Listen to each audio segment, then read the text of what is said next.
Little Parsley, retold and illustrated by Enzo Giannini.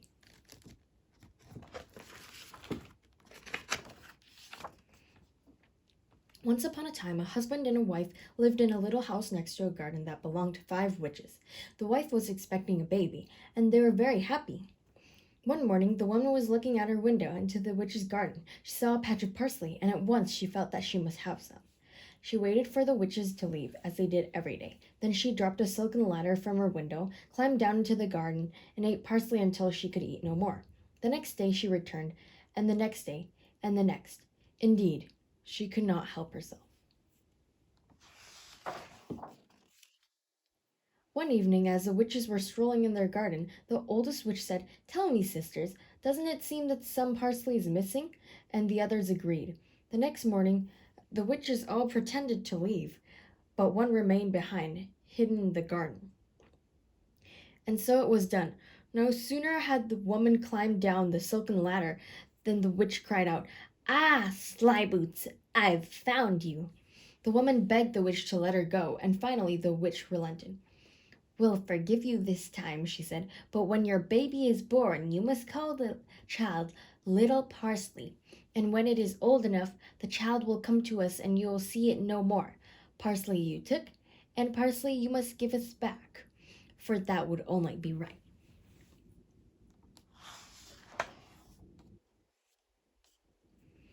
"Oh, I wish I never tasted that cursed parsley," cried the woman. She rushed home to tell her husband what had happened, and he wept too. Soon after, a baby girl was born, and they named her Little Parsley. As time went by, the pack with witches faded from memory.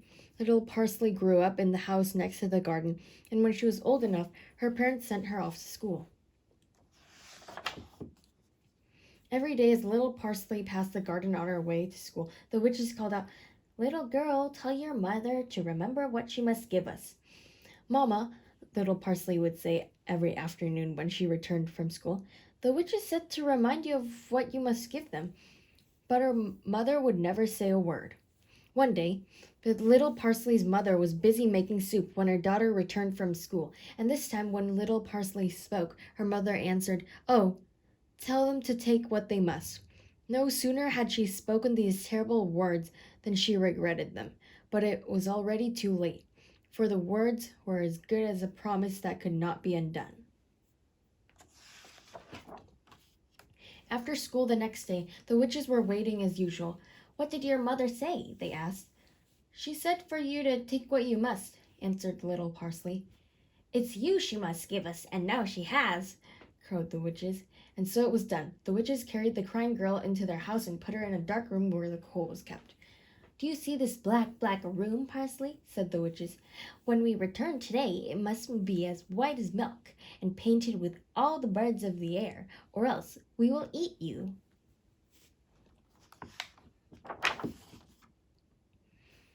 The witches left, and Little Parsley sank to the floor in tears. She cried a long time until she heard a knock at the door. Could the witches be returning already? But when she opened the door, it was Nino, a cousin of the witches. Little Parsley had seen him from time to time on her way to school. "What's the matter, Little Parsley?" asked Nino. "Why are you crying so?" "You'd cry too," said Little Parsley, "if you had to make this black, black room as white as milk and painted with all the birds of the air, or else the witches would eat you." "If you give me a kiss," said Nino, "I'll do it for you." But Little Parsley answered, "I'd rather be eaten by a witch than ever by a man be kissed." "You said that so nicely," Nino said, sighing, "that I will help you anyway."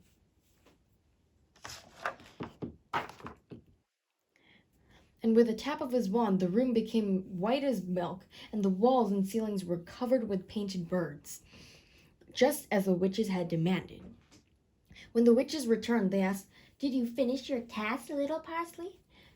"Yes, ma'am," she answered. The witches stared at each other in amazement. "Ah, Little Parsley, was our cousin Nino here?" But Little Parsley answered, "Nino is no one that I know. My dear mamma will tell you." "Is that so, little girl?" said the witches suspiciously.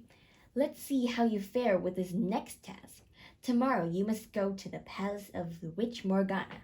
Tell her to give you the box of the royal jester and bring it back here." "Yes, ma'am," said little Parsley. And so, the next morning she set out on her way. She walked and walked, and there in the middle of her path she found Nino. "And where are you going, little Parsley?" he asked. "I'm going to the palace of Witch Morgana to get the box of the royal jester." "Then you had better take these gifts for those you will meet along the way," said Nino. "Here are 2 parts of lard, for on your road you will find 2 doors that squeak and grind, and here are 2 loaves of bread, for you will meet 2 dogs that bite each other. Here's some twine and awl, for you will meet a cobbler who sews shoes with the lengths of his beard and hair. And take these brushes, for you will meet a baker who sweeps her oven with her hands." And so it was done. Little Parsley did as she was told, and the dogs, the cobbler, and the baker all let her pass by.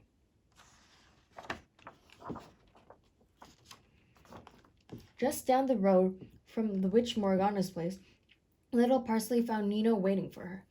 "And now," he said, "when you knock at the door of the palace, the witch Morgana will say, 'Wait, little girl, wait just a minute. But you must climb the big stairs as fast as you can. Take the box at the top of the second staircase and run, for if she catches you, she'll eat you.'" And so it was done. Hearing the girl run away, the witch Morgana leaned out her window and yelled, "Oh, baker who sweeps her oven with her hands, stop that girl, stop her!" The witch called to the dogs that bite each other, "Stop that girl, stop her!" "We would be fools," said the dogs. "She brought us bread, a loaf for each. Run, little one." "Oh, doors that squeak and grind, stop that girl." "We won't," said the doors. "She has greased us from top to bottom. Run, little one."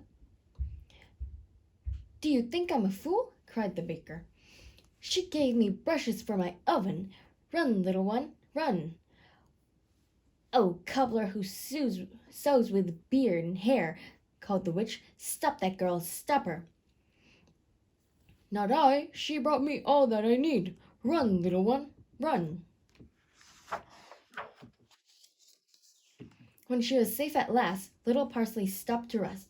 "I wonder what is in this box," she asked herself. Little Parsley opened the box, and out popped hundreds of tiny men playing musical instruments and marching in all directions. As fast as she would put one back in the box, 10 more would hop out. "Oh, how will I put them all back?" she cried, and then she saw Nino. "Peeping Parsley," he exclaimed, "what have you done?" "I just wanted a peek," sniffed little Parsley. "Ah," said Nino, "a peek. And now what shall you do? If you give me a kiss, I'll put everything in order." But little Parsley answered, "I'd rather be eaten by a witch than ever by a man be kissed." "Oh, well," Nino said, sighing, "you said that so nicely that I'll do it anyway." And with the tap of his wand, all the tiny musicians were returned to the box. Little Parsley went back to the house of the witches and knocked at the door. The witches had seen her coming. "Oh, badness," they said, "it's little Parsley, so the witch Morgana didn't eat her." "Ah," said the oldest witch, "it must be that little Parsley is for us to eat," and the others agreed. That evening, Nino stopped by the house of the witches. "You know, Nino," they said, "the witch Morgana didn't eat little Parsley. She left her for us to eat." "Is that so?" said Nino. "Tomorrow, when she has finished her chores, we will tell her to put a fire under a big pot, the one for doing laundry. And when it's boiling, we'll take her and throw her in." "Yes, yes," said Nino. "You must do exactly that." The next morning, after the witch had all left, as they did every day, Nino went to find little Parsley. "Little Parsley," he said, "today the witches will tell you to make a fire under a big laundry pot, for they will plan to throw you in and cook you. But you must say that you need to fetch firewood from the cellar. Go there and you'll find me." And so it was done.